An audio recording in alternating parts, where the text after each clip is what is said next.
E o tema da minha ministração nessa manhã é confiança plena em Jesus nos tempos de incerteza. Diga isso comigo. Em tempos de incerteza, a confiança plena em Jesus faz toda a diferença. Se você me perguntar o que faz a diferença nesse tempo de incertezas que a gente vive, eu vou te responder que não é o nível de conhecimento que você tem da economia global, não é o nível de conhecimento que você tem de saúde pública, não é o quanto que você se empenha para ganhar conhecimento, mas eu te digo, o que faz a diferença nesse cenário de incertezas que a gente vive, é uma confiança plena, absoluta e total em Jesus. E eu quero ler isso com vocês num texto bastante conhecido, mas um texto que marca a nossa vida toda vez que vamos a ele. Salmos 127. Abre comigo a sua Bíblia. Salmos 127. Verso 1 e 2. Diz a palavra: se o Senhor não edificar a casa, em vão trabalham os que edificam. Se o Senhor não guardar a cidade, em vão vigia a sentinela.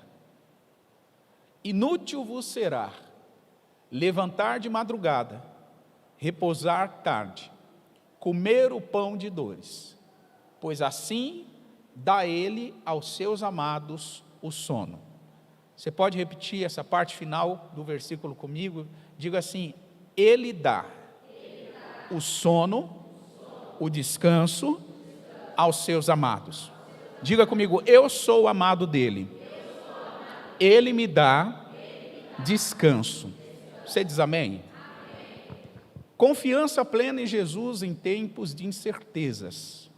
Os salmos que a gente acabou de ler é uma declaração profética, é um anúncio de um comportamento, e não só de um comportamento, mas de um estilo de vida, de pessoas que andam com Jesus tem que ter no tempo de incerteza. Esse Salmo 127, ele é conhecido como o Salmo dos degraus, Cântico dos degraus, se você olhar na sua Bíblia. E o Cântico dos degraus eram uns salmos que eles usavam, 15 aparece com essa expressão e com esse tema, Cântico dos degraus, eles usavam todas as vezes que eles se dirigiam a Jerusalém para uma das 3 principais festas anuais que tinha lá, que era Páscoa, Tabernáculo e Pentecostes. Todo judeu que subia a Jerusalém, uma vez por ano, nenhuma dessas 3 festas, era obrigação, estava na lei que todo judeu precisava subir a Jerusalém pelo menos uma vez por ano, nenhuma dessas 3 ocasiões. Quando ele se aproximava de Jerusalém, ele começava a entoar o Cântico dos degraus, uma expressão de louvor que significava, em outras palavras, que eles eram peregrinos na terra e que eles estavam voltando para a origem deles, que era Jerusalém. Então o Cântico dos degraus, ele sempre vai ser entoado pelos judeus dentro desse contexto. E é dentro desse contexto que aparece o Salmo 127, um cântico de autoria de Salomão, o único salmo que é atribuído a Salomão na Bíblia.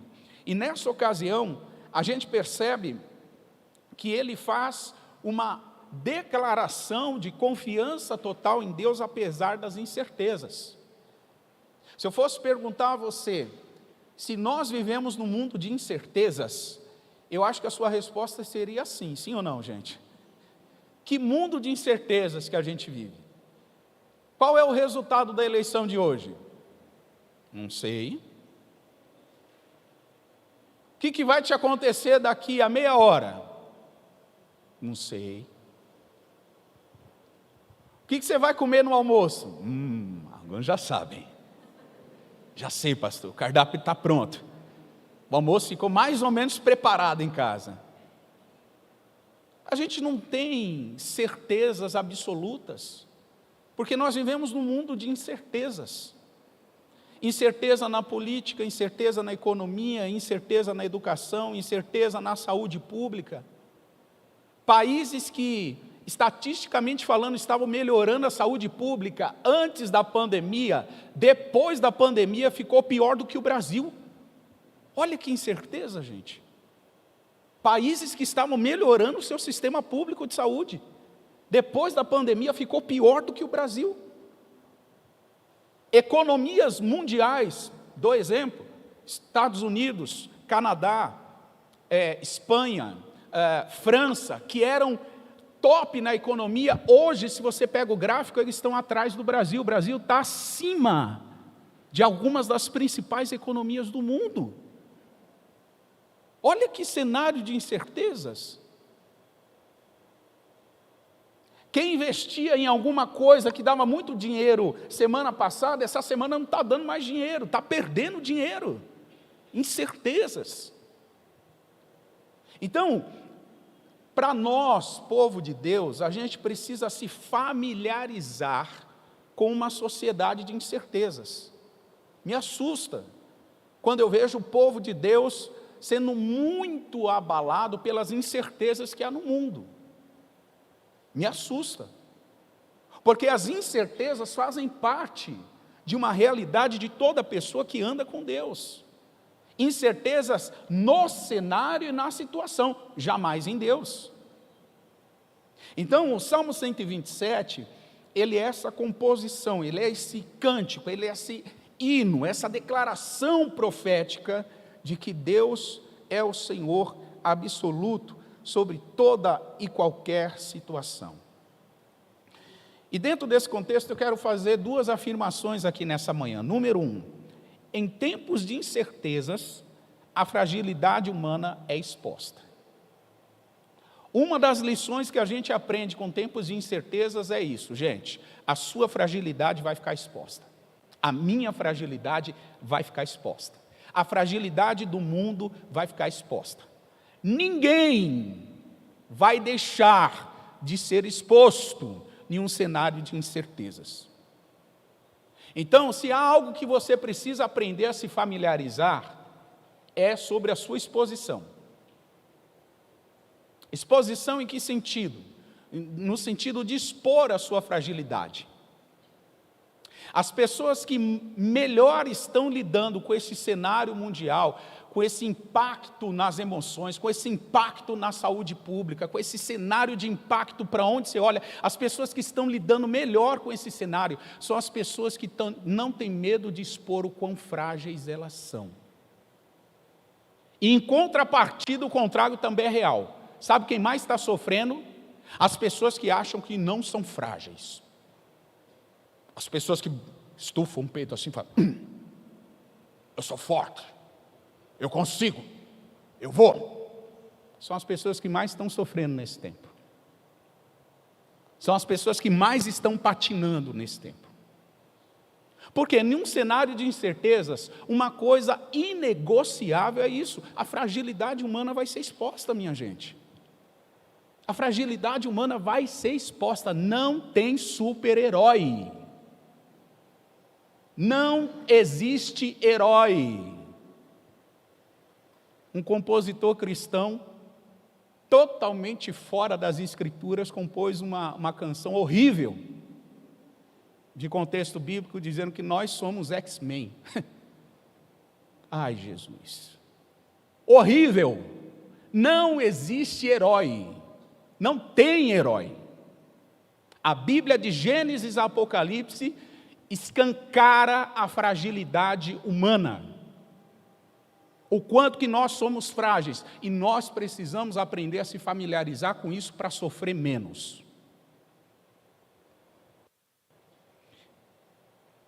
Poucas horas antes de ser preso, Jesus, ele vai para o jardim do Getsêmani. E quando ele vai para o jardim do Getsêmani, a Bíblia vai dizer que ele estava em profunda agonia. Por quê, pastor? Ele sabia o que esperava ele. E nessa profunda agonia que Jesus sofria, surge ali um cenário estarrecedor. Surge ali um contexto estarrecedor, porque Jesus expõe a sua fragilidade diante de um cenário de incertezas. Veja, Jesus que era Jesus, expôs a sua fragilidade no cenário de incertezas. Agora nós que somos nós, a gente não quer expor. A gente quer bancar o resistente. Olha o que diz Mateus capítulo 26 e verso 36. Mateus 26, 36.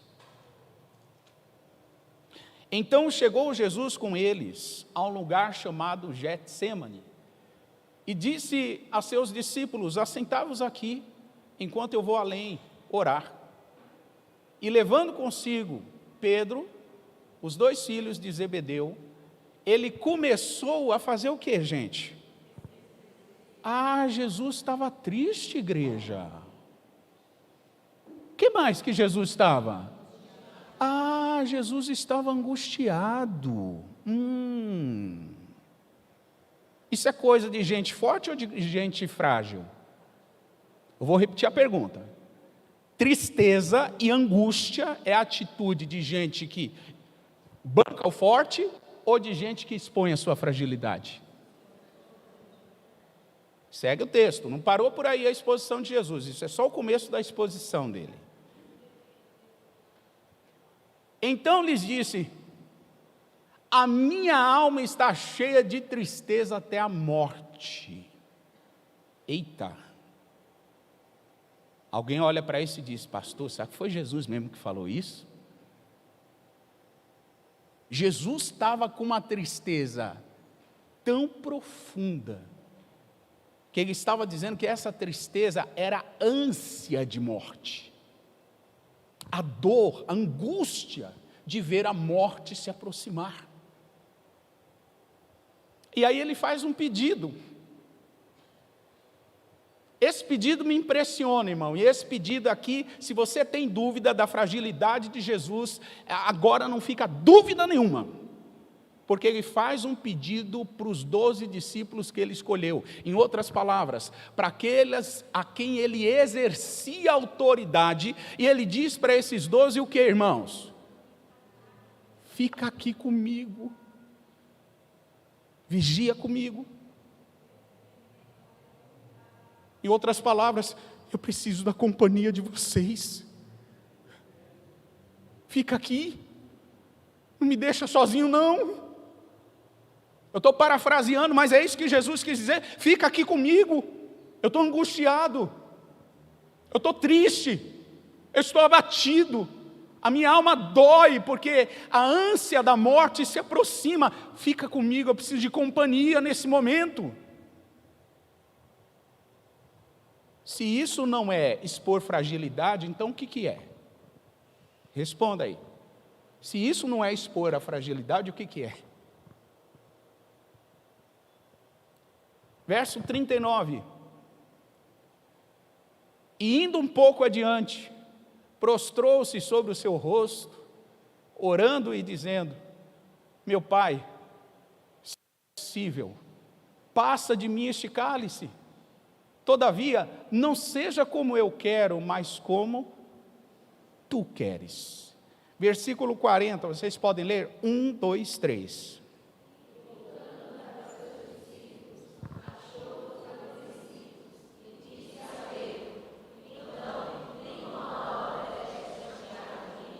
Pedro, você não pôde participar nem uma hora da minha angústia. Eu não pedi muito. Jesus não tinha pedido muito para Pedro, irmãos. Ele tinha pedido: fica comigo, vigia comigo, eu estou angustiado. Ele expõe a fragilidade dele, esperando uma resposta de Pedro. E o que o Pedro faz? Jesus se desnuda, e aí o Pedro vai roncar e dormir. Tirar um cochilo. Jesus é o Senhor, vai dar tudo certo. Ele vai descansar. Jesus fala que ele precisava de companhia em oração para enfrentar aquele momento. O Pedro, os discípulos dormem. Quando Jesus expõe profundamente a sua fragilidade. Na incerteza que Jesus estava vivendo, ele expõe a sua fragilidade, mas os discípulos não perceberam. Os discípulos não perceberam. No Antigo Testamento, quando o povo de Judá estava para enfrentar 3 cruéis inimigos, que se juntaram para lutar contra eles, os amonitas, os moabitas e os meunitas, a palavra diz que quando eles se juntam para vir contra Judá, que era reinada por Josafá, nesse momento, a Bíblia diz que eles expõem a sua fragilidade. Olha o que diz o capítulo 20 de 2 Crônicas. 2 Crônicas, capítulo 20, verso de número 1. E sucedeu que depois disso, os filhos de Moabe, os filhos de Amon, e com eles alguns dos amonitas, vieram a peleja contra Josafá. Então, vieram alguns que deram aviso a Josafá, dizendo: vem contra ti uma grande multidão da além do mar e da Síria. Eles já estão em Hazazon Tamar, que é em Gede. Obrigado, Cláudia. 3. Então Josafá temeu. Então Josafá fez o que, gente? Temeu. E se colocou a buscar o Senhor, e apregoou jejum em toda a Judá. Ou seja, quando ele recebeu a notícia, ele temeu. Ele temeu. E o próprio rei, ele fez o quê? Pessoal, convoca uma grande assembleia de jejum em todo o país. Precisamos jejuar. Eu não sei o que vai ser a história da nossa nação, do nosso país. Nós vamos ser varridos do mapa se esse inimigo nos atacar juntos como eles estão se unindo. Ele teme. E o próprio rei, ele expõe a sua fragilidade, pedindo para o povo para jejuar. Se fosse outro rei, dizia: não, deixa comigo, vamos desenvolver a melhor estratégia de combate, vamos colocar os nossos melhores guerreiros no fronte do combate, vamos atacá-los de surpresa, vamos desenvolver uma estratégia de guerra. Se fosse um rei presunçoso, ele não ia temer, ele não ia convocar jejum, ele não ia convocar oração. Mas Josafá sabia que em momentos de incertezas, a fragilidade humana está sendo exposta toda hora. Versículo 3 e 4. Perdão, versículo 12. De 2 Crônicas 20. A Deus nosso, porventura não o julgarás? Porque em nós não há força perante esta grande multidão que vem contra nós. E não sabemos o que faremos. Olha a fragilidade humana aqui, gente. Que oração linda. O rei Josafá está dizendo: a gente não sabe o que fazer. Você já teve experiência assim na sua vida? Você foi para o Senhor e disse: Jesus, eu não sei mais o que fazer. A ameaça é muito grande. Os inimigos são tão poderosos. Eu não sei o que fazer. Ele diz: não sabemos o que faremos. Mas uma convicção ele tinha. E que convicção é essa? Ele diz: os nossos olhos estão postos em Ti. A gente olha para o Senhor. A gente olha para o Senhor. Em momento de incertezas, esse é o momento da nossa fragilidade. Aproveitar para nós dependermos mais de Deus e dizer: Senhor, os nossos olhos estão colocados em Ti. Custe o que custar, os meus olhos estão em Ti. Veja, aconteceu com Jesus, aconteceu com o rei Josafá, um dos melhores reis que Judá teve, e aconteceu com o apóstolo Paulo. Paulo se familiarizava em expor as suas fragilidades. O apóstolo mais reconhecido do Novo Testamento, que mais escreveu cartas para as igrejas, que tanto foi usado por Deus para anunciar o Evangelho, ele expunha suas fragilidades. 2 Coríntios, abre comigo, capítulo 3,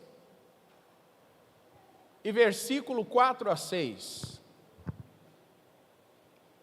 Olha o que Paulo diz à igreja de Corinto: e é por Cristo que temos tal confiança em Deus.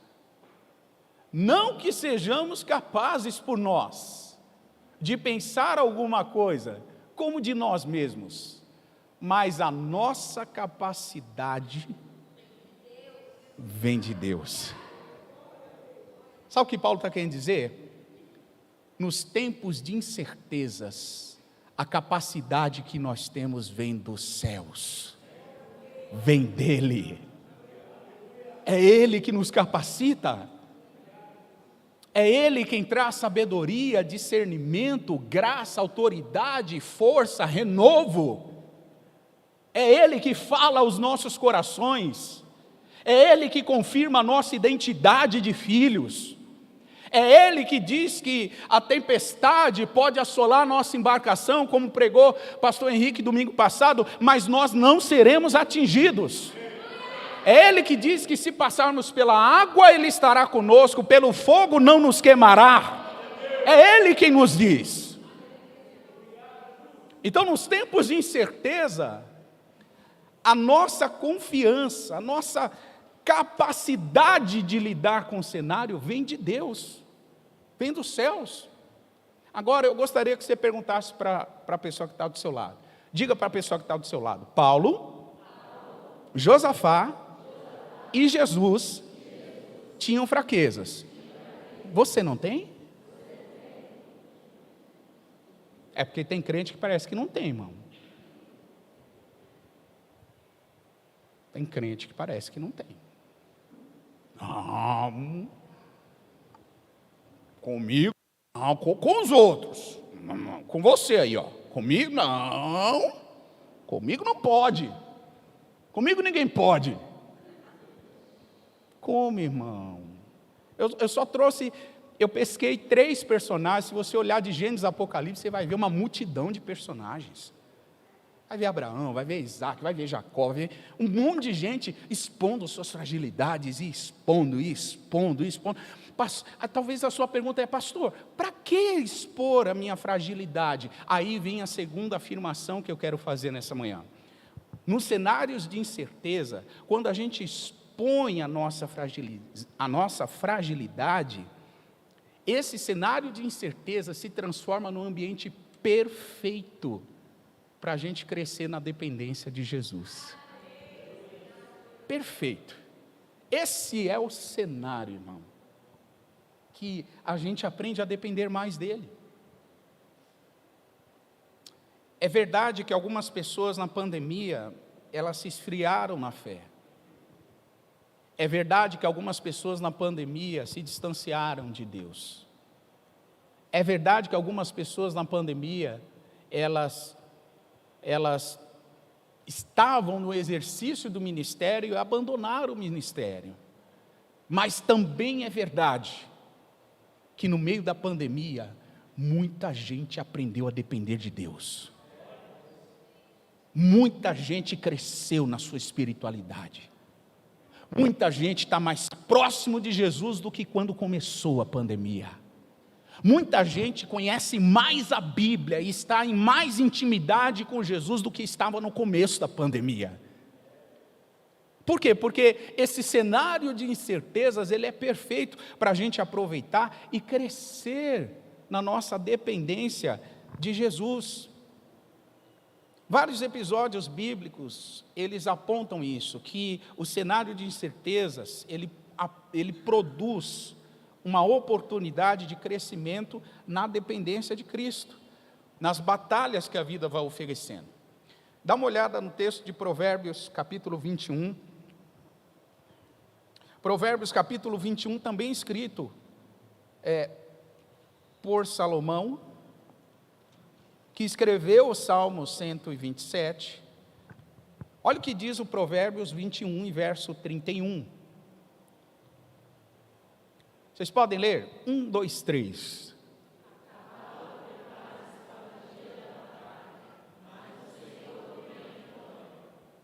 Presta atenção em algo. Para nós, esse texto, ele parece um pouquinho distante. Porque a gente fala cavalo, batalha.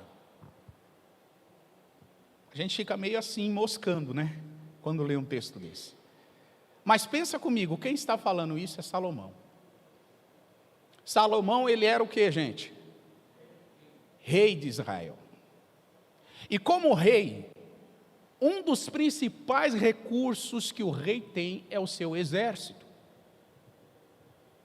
E uma das principais ferramentas de combate que um exército tinha no mundo antigo eram os cavalos. E aí o rei Salomão, em outras palavras, está dizendo assim: naquilo que eu mais confio para um dia da batalha, naquilo que é mais importante para um dia de batalha, que é um cavalo, mesmo sobre isso, existe uma certeza que eu carrego no meu coração. Eu posso até preparar o meu exército para um combate, mas eu tenho a certeza, a vitória vem do Senhor. A vitória vem dele. Por isso que um outro Salmos diz: uns confiam em carros, outros em cavalos, mas nós fazemos menção do nome do Senhor. O nome do Senhor. Salomão tinha essa certeza. Nas batalhas que a vida vai oferecer, irmãos, a gente precisa saber quem o Senhor é. Os nossos recursos são pequenos. Os nossos recursos são limitados. A nossa sabedoria é limitada. A nossa capacidade é limitada, mas o Senhor é ilimitado. Ele não tem limites. Jesus, ensinando esse princípio da importância de crescer em dependência dele, ele diz aos discípulos no capítulo 15 de João, e versículo 5, Jesus disse para os discípulos assim: eu sou a videira, vocês são as varas. Quem está em mim e eu nele, este dá muito fruto. E aí Jesus finaliza dizendo para os discípulos: porque sem mim nada vocês podem realizar. Jesus está ensinando sobre dependência.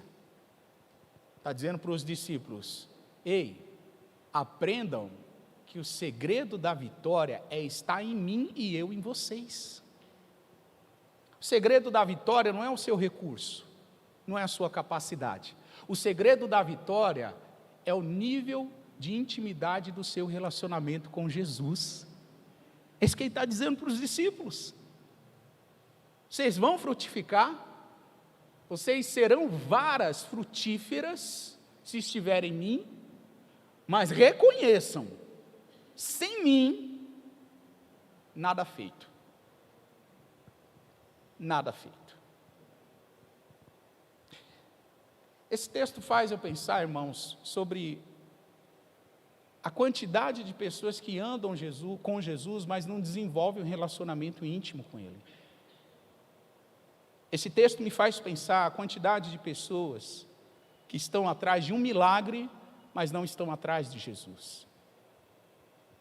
Esse texto me faz pensar o quão vazio a gente pode ser, se a gente não desenvolve um relacionamento de profunda intimidade com Jesus. Marcos capítulo 3, versículo 13 e 14, Jesus está ensinando para os discípulos novamente o princípio da dependência. E Jesus está dizendo para os discípulos mais ou menos assim: antes de vocês irem e fazer algo em meu nome, venham e estejam comigo. Antes de ir e fazer, venha e fique. Venha e fique. Olha o que diz o versículo 13 de Marcos 3. E subiu ao monte e chamou para si os que ele quis. E vieram a ele. Os discípulos vieram. Ele chama e os discípulos vêm a ele. Versículo 14. E nomeou os 12 para que fizessem o quê, gente? E aí depois, Jesus mandou eles para... Você sabia que hoje que quer pregar sem estar com Jesus? De que Jesus a pessoa vai falar, eu não sei. Mas tem gente que quer pregar sem estar com Jesus. Tem gente que quer falar de um Jesus que eles não conhecem. Tem. Jesus, primeiro, chama. Segundo, eles decidem atender o chamado e ficar com Jesus. Terceiro, Jesus manda eles pregarem. Mandar pregar é a última etapa do processo, lá no final. Porque antes de pregar é necessário estar com ele. Porque uma vara que não está conectada nele, nada pode fazer. Nada pode fazer. Irmão, nós não somos melhores do que ninguém. E eu te afirmo, só estamos de pé pela graça, bondade e misericórdia do Altíssimo. Sabe por que a gente está aqui? Porque Ele nos sustentou. Porque somos varas que Ele decidiu conectar a Ele mesmo. E Ele tem fluído a vida dele em nós, porque a gente sabe que se a gente cortar, esquece. Se Ele cortar, se nós cortarmos essa ligação, esquece. Nada é feito. Nada é feito. Então é importante a gente compreender que antes de ir para fazer algo para Jesus, a gente precisa vir e estar com Ele. Esteja com Ele. Nós somos uma igreja que ama ver os dons de Deus fluir na igreja. Nós somos uma igreja que trabalha muito para potencializar, para descobrir dons, descobrir propósitos e conectar pessoas aos propósitos que Deus tem para elas. Mas é importante que você saiba que nós também somos uma igreja, que não fazemos isso de maneira irresponsável. Nós somos uma igreja que diz para as pessoas, já que você tem esse dom, já que você tem esse chamado, vem e esteja com Jesus. Depois você vai. É isso que a gente faz através do processo discipular. Vem e esteja com Jesus. Porque se você ir por sua conta e risco, eu conheço pastores que queriam ir pregar a todo custo na Cracolândia, foram e ficaram lá. Eu conheço missionárias que eram mulheres de fogo, de oração. Não, Deus tem um chamado comigo nas cidades do interior. Foi e arrumou segundo casamento, se divorciou do marido, porque o marido não prestava. E aí? Ir por ir, irmão, qualquer um vai. Agora, a diferença é ir com Jesus. Antes de eu ir, eu quero estar com Ele. Antes de eu ir, eu quero permanecer nele. Antes de eu ir, eu quero ser uma vara frutífera para ficar enraizado e conectado a Jesus. Porque num cenário de incerteza, irmão, a gente precisa aprender a depender de Deus. A igreja brasileira está aprendendo a depender de Jesus. A igreja brasileira não depende dos seus líderes. A igreja brasileira não depende de grandes apóstolos, profetas, pastores. A igreja brasileira não depende de grandes escritores. A igreja brasileira não depende de influenciadores digitais. A igreja brasileira depende da videira que é Jesus. Isso precisa ficar claro para nós. Isso precisa ficar claro para nós. E à medida que nós dependemos dele, estamos nele, aí sim a gente floresce. A gente frutifica, porque Ele é o responsável. Capítulo 15 de João, verso 8, projeta para nós, por favor, Gustavo. Olha o que diz o verso 8, do capítulo 15 de João. Nisto é glorificado o meu Pai, que vocês deem o que, gente? e assim vocês serão o quê? Meus discípulos. Nós fomos enviados para dar frutos, frutos que permaneçam. Eu estava conversando com a Nádia ontem, e a gente falando um pouco sobre adoração. A gente estava vendo um programa de adoração. Nesse programa, havia um momento para adoração, e a gente estava se conectando com Deus, tentando se conectar junto com aquela adoração ali, falando de Deus, eu preparando essa ministração, a Nádia ali do lado, a TV ligada, e a gente se conectando e conversando, trocando ideias sobre a palavra, aquela coisa toda. Mas chegou uma hora que a Nádia falou assim: posso mudar de canal? Eu falei: por favor. Eu não queria incomodar ela, porque ela que estava com o controle na mão, né? Então, ela falou: posso mudar? Eu falei: por favor. Irmão, não dá, gente. Não dá para a gente ficar cantando música para nós. Não dá. Passou esse tempo. Isso aí era aceito lá atrás. Lá atrás. A gente ficava cantando as musiquinhas que é para nós. O louvor ao homem. O louvor às minhas dores, às minhas guerras, aos meus problemas. Não dá mais. Para esse tempo da igreja, não dá mais, não cabe mais. Isso foi coisa lá atrás. Hoje, a igreja desenvolveu uma consciência de que louvor e adoração precisa colocar Jesus no centro. Precisa ter letras bíblicas, autênticas, verdadeiras, que coloca todo louvor para Ele e não sobra nada para o ser humano. Nada.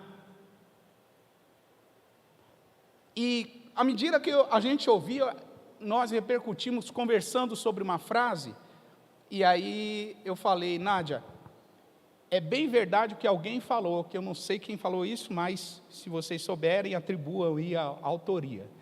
Mas a pessoa disse assim: Deus não está em busca de adoração, Deus está em busca de adoradores. Deus não está em busca de música.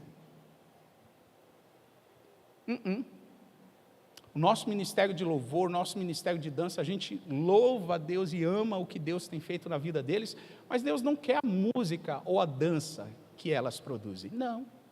Sabe o que Deus quer? O coração delas. Deus está em busca de uma adoração que brota de um coração genuíno. Deus não está em busca de música, Deus está em busca do adorador. João 4:23 fala isso. E vem a hora, e já chegou, em que os verdadeiros adoradores vão adorar o Pai em espírito e em verdade. E o final do versículo 23 é lindo. Porque o Pai procura adoração. É isso que está aí na Bíblia? Não. O Pai procura os tais. E quem são os tais? Os adoradores. Os adoradores. Deus está buscando o adorador, não a adoração, porque a adoração ele já tem, irmão. Ele é adorado constantemente. Ele está em busca do adorador, o coração. Por isso, quer a gente canta, quer a gente coma, quer a gente beba, quer a gente respire, quer a gente se relacione, a gente faz tudo para a glória do Senhor. Tudo para a glória do nosso Deus. Então, eu quero caminhar aqui para o final, reafirmando essas duas verdades no teu coração. Primeiro, em primeiro lugar, o Senhor, Ele permite tempos de incerteza, para que a nossa fragilidade fique exposta. Segundo, nessa oportunidade de incertezas, a gente precisa aproveitar elas, porque é uma oportunidade para crescermos na dependência de Deus. Porque nós, como igreja, confiamos plenamente em Jesus num tempo de incerteza. Se você me perguntar em quem eu vou votar, eu tenho o meu candidato. Mas eu não coloco 1 milímetro de confiança nele. Eu coloco toda a minha confiança em Jesus. Ele é a minha confiança. Hoje, irmãos, para nossa tristeza, muitas famílias não vão poder se reunir em torno de uma mesa para comer. Para nossa tristeza, muitas igrejas estão divididas entre esquerda e direita. Para nossa tristeza, muitas pessoas estão com ódio umas das outras, porque elas ainda não entenderam que o centro não é a discussão política, o centro é Jesus. Quando ele é colocado no centro, os demais temas perdem a importância, ficam em segundo plano. Então, nós confiamos em Jesus, essa é a palavra que nós queremos declarar. Amanhã a gente pode estaremos, aliás, ou não, porque depende do resultado da eleição, pode ser que dê segundo turno, mas dependendo a gente amanhã, se elas forem definidas no primeiro turno, amanhã nós estaremos com novos governantes, mas a gente não depende deles. Eu não dependo dele, irmão. Você não depende dele, a gente depende de Jesus, porque se o Senhor não guardar essa casa, em vão vigiam as sentinelas. Se o Senhor não trabalhar nesta casa, em vão edifica nós que trabalhamos. Aí vai ser inútil a gente dormir tarde e acordar cedo, não vai ter proveito nenhum. Eu termino lendo os Salmos 9 com vocês, por favor, se coloque de pé. Salmos 9, versículos 7 a 10.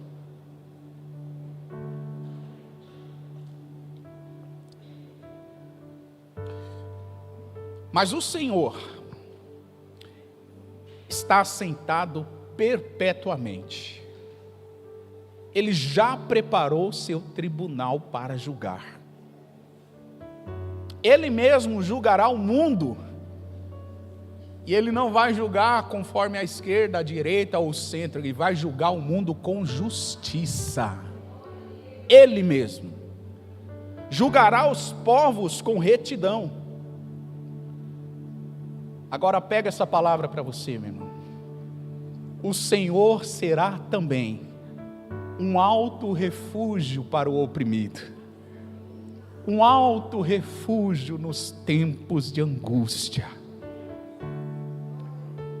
E nele, em ti, nele, confiarão os que conhecem o seu nome, porque tu, Senhor, nunca desampara aqueles que te buscam. Nunca desampara, nunca nos deixou e nunca nos deixará. Por isso, irmão, acalma o seu coraçãozinho, acalma o seu coraçãozinho. Jesus está no controle, Jesus é rei, é Senhor, Ele está dominando, Ele governa com precisão, Ele é o nosso refúgio nos dias da angústia. Ele conhece aqueles que confiam no seu nome e Ele nunca nos desampara. Graças te damos, Senhor. A tua igreja te glorifica. Nós te honramos com mãos levantadas, com lábios que confessam, Senhor. Nós declaramos que o Senhor é o nosso abrigo no dia da angústia. O Senhor é o nosso alto refúgio no dia que nos falta esperança. Nós declaramos que confiamos em Ti de todo o nosso coração. Como disse Salomão, o cavalo se prepara para o dia da batalha, mas do Senhor vem a vitória. A nossa vitória vem de Ti, Senhor. E nós queremos estar conectados contigo, Jesus. Não apenas nas guerras, mas também nos dias de vitórias. Não apenas nos dias de tristeza, mas nos dias de alegria. Não apenas nos dias de escassez, mas também nos dias de abundância, Senhor. Ajuda-nos a desenvolver um coração grato. Ajuda-nos a estarmos conectados em Ti. Ajuda-nos a ganhar essa consciência de que antes de ir e pregar, precisamos estar e ficar conectados em Ti. Ficar conectados no Senhor, sermos ramos frutíferos que abençoados podem florescer, podem frutificar e abençoar toda uma cidade, toda uma nação e outras nações da terra.